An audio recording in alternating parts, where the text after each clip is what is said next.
मौज। कविता अपने माता पिता की बहुत लाडली थी। 3 बड़े भाइयों की बहन थी।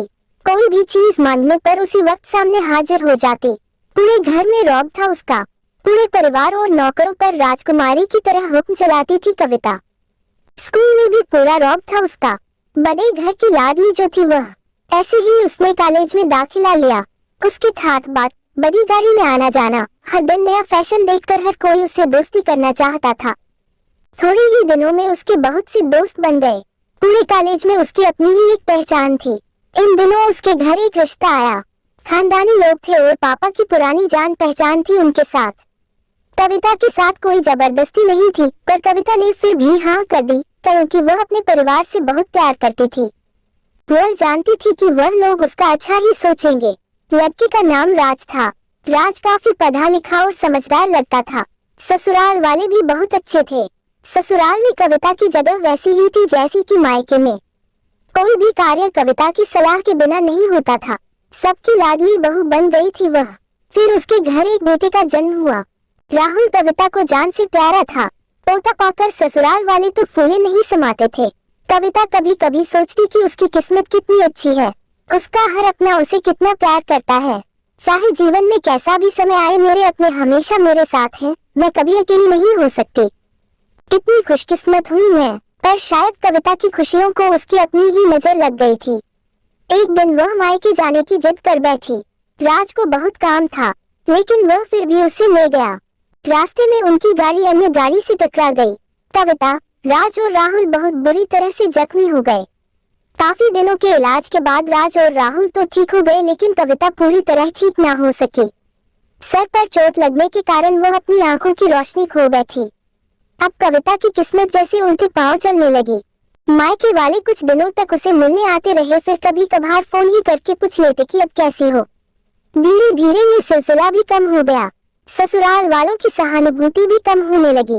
घर में किसी को पास बैठने के लिए कहती तो जवाब मिलता, बहुत काम है, अब तुम भी हाथ नहीं बंटा सकते। राज भी चिड़चिड़ा हो गया था। बस राहुल ही था उसके साथ, जिसके साथ हंसते खेलते उसका वक्त गुजरता। एक दिन कविता के हाथ से कुछ सामान गिर गया, जिसकी वजह से राहुल को हल्की सी चोट लग गई। कविता के सास ससुर ने राहुल को उससे अलग कर दिया कि कहीं उसके न देखने की वजह से बच्चे का कोई नुकसान न हो जाए। कविता अंदर से टूट चुकी थी। एक दिन उसने सबके सामने मायके जाने की इच्छा रखी तो राज उसे तुरंत मायके छोड़ आया, जैसे कि वह भी यही चाहता था। लेकिन राहुल को उसके साथ नहीं भेजा गया। कविता कभी राहुल से दूर नहीं रही थी, पर अपनी कमी के कारण उसने ज्यादा बहस नहीं की। कविता को लगा कि वह 3-4 दिन वहां रहेगी तो थोड़ा हवा पानी बदल जाएगा, क्योंकि वह कितने दिनों से कहीं भी बाहर नहीं गई थी। घर वाले भी इतने दिनों बाद उसे देखकर कितने खुश होंगे। कविता के घर पहुंचने पर सब लोग बहुत खुश हुए। खाने में सब कुछ कविता की पसंद का ही बना था। उसने अपने मम्मी पापा और भाई भाभीयों से दिल खोलकर बातें की। उनके छोटे छोटे बच्चे भी बुआ के साथ घूमने गए थे। रात को सोने के वक्त जब वह कपड़े बदलने लगी तो उसे पता चला कि उसका बैग तो बहुत भरा हुआ था। वो सब समझ गई। वो बहुत उदास हो गई। कुछ दिनों तक तो सब ठीक रहा, फिर जैसे सब बदलने लगा, सबका व्यवहार बदल रहा था।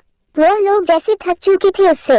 सब लोग घूमा फिरा कर पूछने लगे कि राज कब आ रहा है उसे ले जाने। वो बहाना बना देती, जबकि वह जानती थी कि उस घर में अब उसके लिए कोई जगह नहीं। कविता से चलते वक्त कुछ न कुछ नुकसान हो जाता। थोड़ी बहुत टोका-टाकी उसे सुनाई देती, वो टाल देती। एक दिन उसके हाथ से लगकर एक कीमती फूलदान टूट गया। छोटी भाभी ने बहुत हंगामा मचाया। कविता के माता पिता रोज रोज के झमेलों से तंग आ गए थे। उन्होंने राज को खुद से फोन कर दिया। राज कविता को अपने घर ले गया। कविता को अपने परिवार वालों से ये उम्मीद न थी, जिस कविता के कहे बिना घर में एक पत्ता भी नहीं हिलता था, उस घर के लिए वह बोझ बन चुकी थी। राज के साथ ससुराल आते वक्त वह बहुत खुश थी, क्योंकि वह अपने घर जा रही थी, अपने जिगर के टुकड़े राहुल के पास। परंतु यह खुशी भी कुछ पल की ही थी। सारा बंदोबस्त पहले ही किया हुआ था। कविता को सीधे ऊपर वाले कमरे में पहुंचा दिया गया। राहुल से दूर रहने की सख्त चेतावनी दी गई। एक कामवाली लता को उसकी जिम्मेदारी सौंपी गई, जो उसके खाने पहनने जैसी जरूरतों का ध्यान रखती। कविता ज्यादातर चुपी रहती। कभी कभी कामवाली लता से थोड़ा बतिया लेती। उसके जरिए राहुल का पता चल जाता। सबकी लाडली बेटी और बहू सबके लिए लाडली सी बोझ बन चुकी थी।